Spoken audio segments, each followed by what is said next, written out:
او که ته وایې چې موږ به داسې وکړو ولاکې چیم وکړه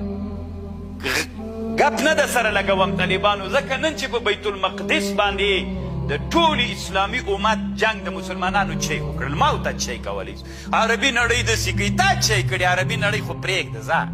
ته چی کولی سي زه کمزور یم خرازه 5 کالونه به نور در باندې وځي بیا چی کولی سي که داسې روان یې ولاکې چیم وکړي یې چیم ولاکه وکړي هسې چټي لګیا یو څه ځوانان مسلمانانو کې چې جذبه د ایمان سته د هغه بیچارهګان درواسه چی نه کیږي او چاته چې واک ورسیږي هغه نو بیا وایي چې بس ما ته څوک راپرېږده دی مه چې زه له چا سره ووینم داسې خو نسي کېدلی د اسلامي امت دا اوس طالبانو دا د چا مسؤلیت ده چې اسلامي امت دا نن د غزې په اړه باندې غیر له دا اوس طالبانو په غزه کې په دغه باندې چې اوس کوم جنگ ده دا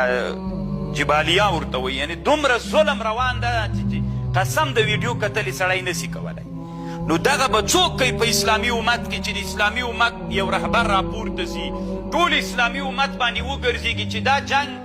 که نور یې نه بله اسلامي جنگ خو ظلم خو ده که نه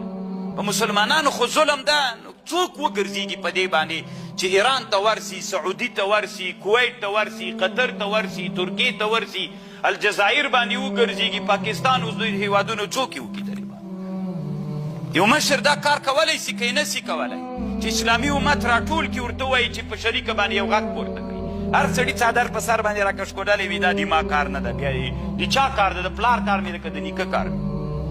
او د ما او تا خبرې ته خو څوک غوږ نه نیسي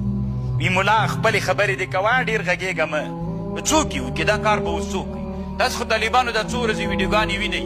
یعنې دومره ظلم روان د قسم په الله خو مسلمانانو ځانونه میږي جوړې کړي هر څه وایي د ما کار نه ده